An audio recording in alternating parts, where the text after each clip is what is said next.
not the results you wanted in those that 3 game stretch. No, it was certainly not the results we wanted. What kind of went wrong there? Oh goodness, how much time do you have? If it was just one thing, then I would be encouraged, because typically you can fix one thing. Every game is a life in and of itself. You know, we come out against South Dakota State, and we dig a huge hole, we battle back, can't close the game, can't get a stop, make some poor decisions with the ball. Disappointed. Bounce back, lead Virginia Tech for I think 37 of the 45 minutes. Up down the stretch, can't finish the game. Go to overtime, lose, disappointed. Go to middle, competed. 4-point game with about a little under 4 to play. We score 1 of our last 8 possessions. They score 7 of their last 8 possessions. Don't make the plays that you need to make down the stretch. So it's a combination of a number of different things.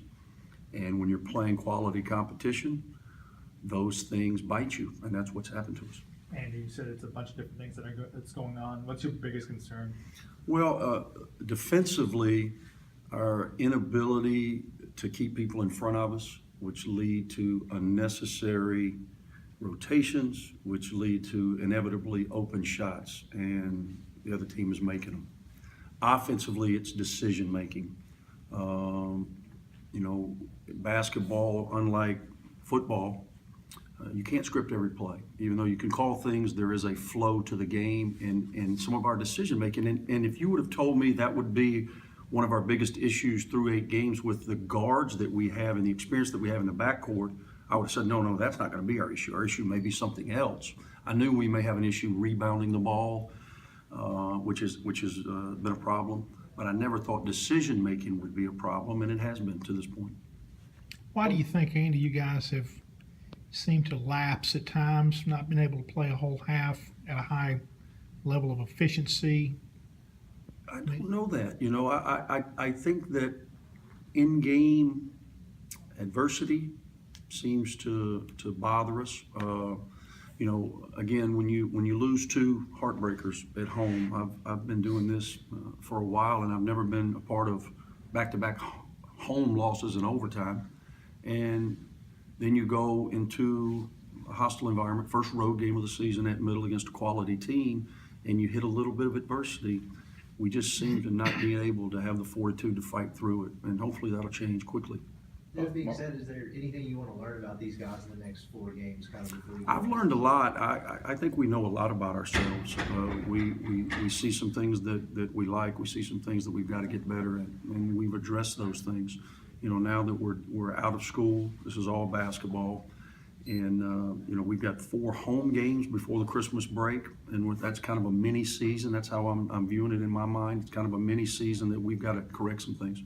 Mark Canvas and DeAndre talked about lack of focus. They said they had lapses, that kind of thing. I mean, lack of sense of urgency, which is something you talked about, I think, after the South Dakota State game. So I'm sure that's something you guys have talked about. Yeah. Why do you think that happens with guys like that? You know, I don't know, and especially out of upperclassmen, typically a kid like Bruce Stevens, for instance, who's made a lot of improvement. But this is the first time he's been through that, or Devontae Shuler. But guys like DeAndre Burnett and Markel Crawford and Eustace and KG, your seniors, their urgency should be second only to mine. You know, I don't expect them to have the urgency of the head coach, but I expect those guys to have a real understanding of every opportunity that we don't take advantage of is one less for them as the clock ticks on their careers. So it's a little concerning that we're not as focused as we need to be.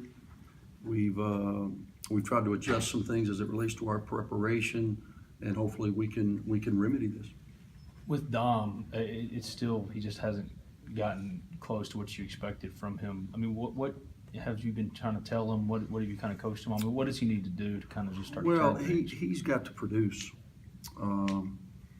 You know, Bill Parcells, I think, said this, that confidence is about demonstrated ability.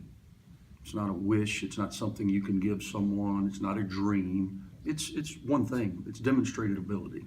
And so he obviously is not very confident right now. And all we can do is continue to practice, continue to reinforce good habits, and try to put him in a position for him to be successful. My hope is that he can have some demonstrated ability, like he did at the end of his Drake career, where he can make a couple of baskets and get a hard rebound and be the basket protector that he was in our first two games. If you guys remember, it seems like a distant memory, but against Louisiana Lafayette and I think Eastern Kentucky, he was big and he walled up and he made some plays at the basket. And we've got to get him back to being the presence that he is. Is the